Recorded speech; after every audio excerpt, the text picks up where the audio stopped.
Did you know that 72% of entrepreneurs making over six figures a year report struggle with mental health? 37% suffer from anxiety, 36% experience burnout. Even more shocking, 81% of founders hide their stress, fears, and challenges from others.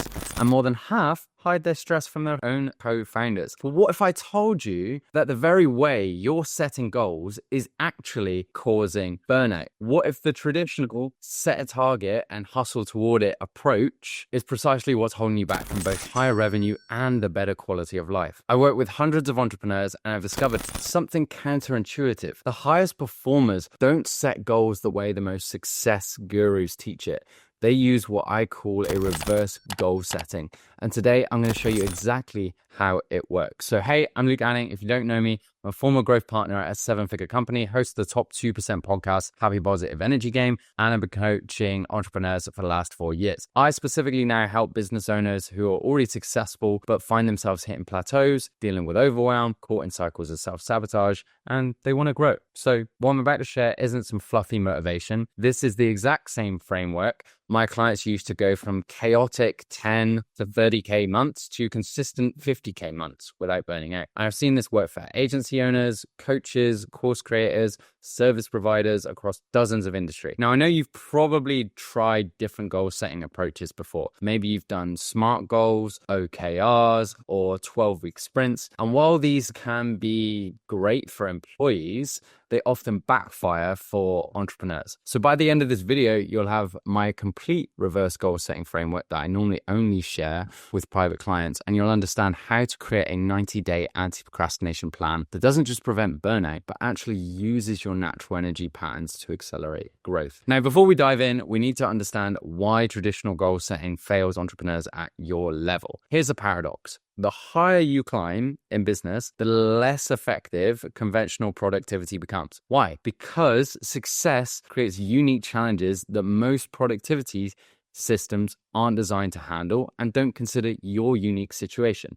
So first, there's this multiplication problem. At multiple six figures, you're not just doing more of the same work that got you to six figures. You're doing fundamentally different work. Your decisions impact more people, involve more complex systems, and have higher stakes. Second, there's the pressure paradox. So as you've grown, the expectations both from others and yourself have grown as well. And the mental weight of I should be doing better becomes heavier, not lighter, with success. And third, and this is crucial, traditional goal-setting approaches assume willpower and discipline are enough. But neuroscience shows us that this is completely backward. Willpower is a finite resource that depletes faster under the complex stresses of running a higher revenue business. So I remember when Justin, one of my clients, came to me, he was doing about 25K a month in his business, working 70+ hour work weeks, constantly feeling like he was dropping the ball. He had goals written everywhere, whiteboards, journals, his phone, but something wasn't clicking. He was setting goals like someone trying to climb from 5K to 10K, not someone trying to scale a complex business operation. And the problem wasn't that Justin lacked goals or ambition, and he had a lot. And he was definitely approaching them backwards, starting with the targets instead of starting with his identity and working backwards. But when we flipped his approach, he went from 25K a month to 101K a month in a matter of months, working fewer hours and feeling more in control. So what exactly is reverse goal setting? So unlike traditional goal setting where you start with a target and then figure out how to get there, reverse goal setting begins with who you need to become and then works backward. And it's built on 3 neuropsychological principles. First is identity drives behavior. Your brain makes decisions based on who you believe you are, not based on a to-do list. Second, emotional states determine performance capacity. So your feelings aren't just side effects of your work. They are the primary determinants of how effective that work will be. And third, resistance is inevitable and should be planned for, not ignored. So our 90-day anti-procrastination plan has 4 key phases that we'll break down step by step. 1 is future self-engineering, where we design who you're becoming. Second is resistance clearing, where we identify and eliminate the internal blocks. Third is strategic procrastination planning, where we map out both tasks and likely obstacles. And fourth is implementation structure, where we create the accountability system that ensures follow through. And this approach has helped Justin absolutely crush it. We helped Joanna delegate 85% of her work, go from 50K a month to 50K a week, and then hit the 7-figure turnover mark of over 83K a month. And the best part of this is they describe the feeling of now being in flow rather than constantly pushing against resistance. So let's start with the foundation, future self engineering. So traditional goal setting starts with what you want to achieve. Reverse goal setting starts with who you need to become. And this is the identity first approach that changes everything. So instead of saying, oh, I want to make 50K a month, you shift to, I am the kind of business owner who consistently generates 50K a month. Now, this subtle but profound shift activates different neural pathways in your brain. Here's how to implement this. First, you need to create what I call a future self manifesto. This isn't just a visualization, it's a detailed written document that becomes your daily reminder and daily compass. So the first practice that you can get into is start by imagining yourself 90 days from now, having achieved the transformation you want. And then you're going to answer these specific questions. What are your daily thoughts? What runs through your mind when you wake up and go throughout your day? What beliefs do you hold about yourself, your business, and what's possible? What are your emotional states? How do you feel about your work, your capacity, your energy, your future? How do you interact around other people? What actions do you take consistently? How do you spend the first hour of your day? How do you handle challenges? How do you interact with your team? What results are you creating? What's happening with your revenue, your client success stories, your personal well-being? Write all of these down. And let me give you an example. I wrote in my specific manifesto, when I tore my hamstring, I easily recovered my hamstring whilst building size and strength and better ability for Muay Thai and my energy. It feels amazing that my girlfriend has her health taken care of. We have a beautiful place in the Canggu area with luxury villa vibes and office setup. And that's my dream. And I have a beautiful Yamaha bike outside. I literally have all of these things. And notice how specific I am. I've got specific location. I've got specific office setup that I've got right here, right now, speaking to you guys whilst we're here. There's all these different things, and we need to make sure that we're super, super specific. It's not just, oh, I want to scale my business. It's a complete identity blueprint. You want to be talking about your relationships, your health, your business, the actual grounded specifics. Now, once you've written your manifesto, you need to interact with it daily. You need to remind yourself of who you're becoming. I have my clients record it in their own voice and listen to it every morning. Now, also, you can also read through it, visualize as you're going through it. And this creates this neural priming effect that makes these patterns more accessible throughout your day. Now, the key difference between visualization and future self-engineering is that we're not just picturing the outcome. We're methodically reprogramming your self-concept, which is actually what drives your decisions when nobody's watching. Now, step 2 is, now that you've identified who you want to become, we need to clear the path by removing the internal resistance that would otherwise sabotage your progress. And this is where most goal setting approaches fail completely. They completely ignore the psychological barriers that are stronger than any strategy. So here's the process. You need to be rating yourself out of 10 on 11 crucial areas. And this is 1, confidence in your ability to achieve your 90-day vision. Self-belief on you having whatever it takes. Safety, for you feeling safe about actually achieving that goal. You feeling worthy of having this level of success. Desire for the outcomes you're targeting. The deservingness of having the reward of achieving that. Allowance of good things coming to you. Self-trust in following through. Self-trust in actually holding that vision. How surrendered you are to the goal. So by surrender, I mean like how much you trusting the universe, God, whatever you believe in, like how much you're like, hey, this is going to happen. I'm not going to force it. So for any rating below a 10, you're going to do what I call a resistance inquiry, which is you're going to ask yourself, what would it take to move you closer to a 10? So let me show you how this works in practice. So Joanna scaled from 50K a month to 50K a week, and initially rated how much she was allowing herself to have her goal as a 4 out of 10. And we asked what would be the things that will move you closer to a 10. And she said, give myself more space and change the people who are in some of the roles that they're in right now. That got her to an 8 out of 10. Then I asked her what was going to get you closer to a 9 or 10. She said, getting back more time for myself, creating stronger leadership in my marketing plan, and creating more thinking space in my calendar,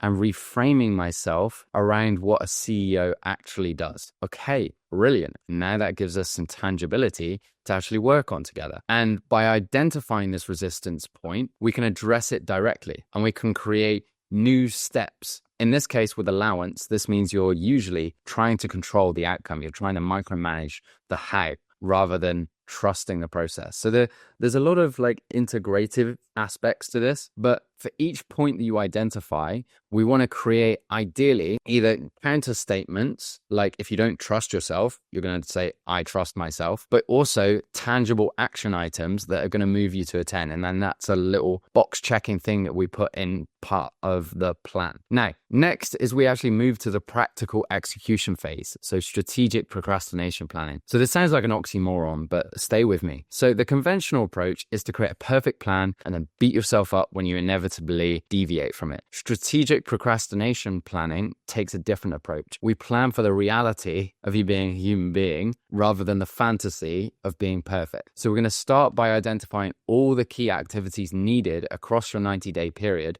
but here's where we do something different from traditional methods. For each major activity, you're going to ask yourself, what am I likely to procrastinate on? Maybe it's unclear outcomes. Maybe it's you're going to have fear of failure, fear of success, or simply you're not going to have the right resources. Then what we're going to do is create a preemptive strategy for each procrastination trigger. So if you know you procrastinate when tasks are too big, we're going to divide them into little 20-minute chunks. If you procrastinate when outcomes are uncertain, we're going to create really clear success metrics in advance. Next, we're actually going to track task completion rate. So this isn't about checking boxes, it's about analyzing patterns. So each week, what we're going to do is review what percentage of planned tasks did you complete. For the tasks you completed, were they actually needle movers? And for tasks you didn't complete, what was the actual reason? And this gives you insane data about your working patterns. One of my clients discovered that, yes, she was smashing out 100% of her task each and every week, but because of that, she wasn't actually allowing any sort of rest whatsoever, which was meaning she wasn't able to take effective decisions on what the things were that were the most important tasks. So she was doing a lot of 80% actions that were getting her 20% of the results. So what we did was we shifted things. So she was doing the 20% actions that gave her 80% of the results and opened up more time for herself. And the real power comes when you can combine this tracking with weekly strategic adjustments. So instead of just trying harder next week, you modify your approach based on real data about performance patterns. Or, for example, you get somebody in to fill that position of you doing the thing. So rather than you doing it, you delegate, you automate, you come back to adjusting. Now, remember, this process isn't about 100% task completion. It's 100% completion of the right tasks. I've had clients reduce their task list by 70% and double their revenue because they were just focusing on true needle movers rather than just busy work. Now, the final component here is the implementation structure, the accountability framework that ensures this doesn't just become another plan that collects dust, because I know what some of you are like. Now, my multi-six-figure clients use a 3-tiered accountability approach. Now, first is daily check-ins. These could be 5-minute morning commitments to review your future self manifesto, identify the 3 most important tasks for the day, make sure that you're going through your morning routine. And then there's also a quick evening review as well, where you're assessing what's working, what didn't, and what adjustments you need to make. Now, secondly, is weekly deep dives. So these are 30 to 60-minute sessions where you analyze your task completion rates, celebrate wins, identify obstacles, and set targets for the upcoming week. And the key here is critical honesty. We're looking for patterns, not perfection. Now, third is external accountability. And this is where the magic really happens. So having someone else, whether it's a coach like me, a mastermind group, or even a dedicated accountability partner, completely changes how you follow through. Now, research shows that you're 95% more likely to achieve goals with structured accountability. So let me share a concept with you that's going to help you understand what things you actually need to do to grow. Because a lot of people are like, okay, I can do this, but I don't actually know what to do. So what I call this, create a YouTube video on it. It's called How to Make 10K in 72 hours, but I've changed it now into the 48-hour family ultimatum. So it sounds extreme, but bear with me. And it is a dark concept, but I think it's the best way to actually outline what you need to do. So for any critical project that keeps getting pushed aside, ask yourself, if someone kidnapped my family and said I had 48 hours to complete this project or they wouldn't survive, I would never see them again, and I have to complete just this project, could I get it done? And the answer is almost always yes. And then from there, you're going to ask yourself, well, what are the key steps that I would need to take in order to do that? And actually, I would recommend that you write these down. And this thought experiment reveals something pretty cool, which is most procrastination isn't about capability. It's about priority and focus. And when we remove all the other options, we find ways to accomplish what seemed impossible. And I'm not suggesting that you operate in a high stress mode like that constantly, but periodically using this framework for any crucial things that you have so that you can break through momentum and actually learn what it takes to get to the next level, is going to blow you up. Now, Justin also used this before I knew him, before he came on board with coaching with us to break through the 10K mark. And then from the 10K mark to get to 25K. But except he just extended the timeline. So rather than 48 hours, he would break it into 7-day chunks or 30-day chunks. But also it allowed him to get things done within the space of a week that he'd been putting off for over half a year. And then when we started working together intimately, 25K a month to 101K a month. Now, I'm going to break this down. I know I just mentioned him earlier, but I'm going to break down how we actually did this. First thing we did with Justin was realizing his future self-engineering revealed that he saw himself as a solopreneur who needed to control everything rather than a business owner with a high-performing team. His resistance clearing identified a fear that team members would never care as much as he did and that he couldn't fully control them and he couldn't fully delegate like he wanted, not control them, but he couldn't get the outcome the way that he wanted it. His strategic procrastination planning showed he consistently avoided delegation and documenting tasks. And with these insights, we were able to create a more structured implementation structure with records and reviews each week of his team outcomes, of his leadership, of meetings that we needed to put in. And the results is in the first 30 days, he went from 25K a month cash collected to 57K a month cash collected. And then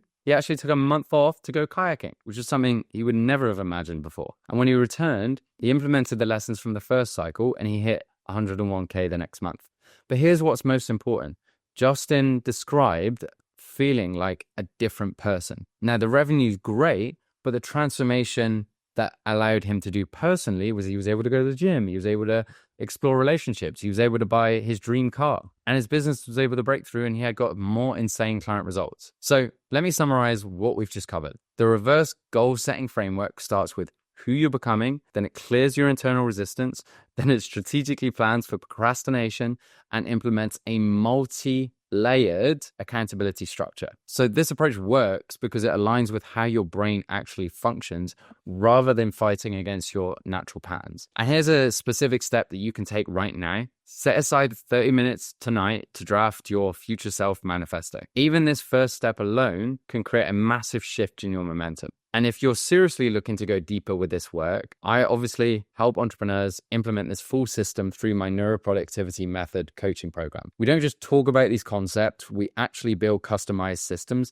based on your specific patterns and blocks. Now, whether you work with me or implement this by yourself, remember that true productivity isn't about doing more things. It's about becoming the person who naturally creates the results you want. So if you're interested in learning more about how you can be involved in the neuroproductivity program, all you've got to do is book a consultation call with me down below. And from there, we'll map out where you're getting stuck, where the gap is in between your current self and your future self. Then we'll map out a roadmap to build on who your future self is and what your future self wants. And then from there, If it makes sense for us to dive into the program together, we'll go ahead and do that. If it doesn't, then I'm going to send you some more resources or to something that I think is a better fit. Now, if you are coming to that call, be prepared. Don't just book it blasé and then not rock up, or think that you're just going to come onto the call and then need to think about your decision. Like, if you're coming onto the call, make a decision that you're already committed and you're ready to do things together. I don't want to waste my time. I don't want to waste your time.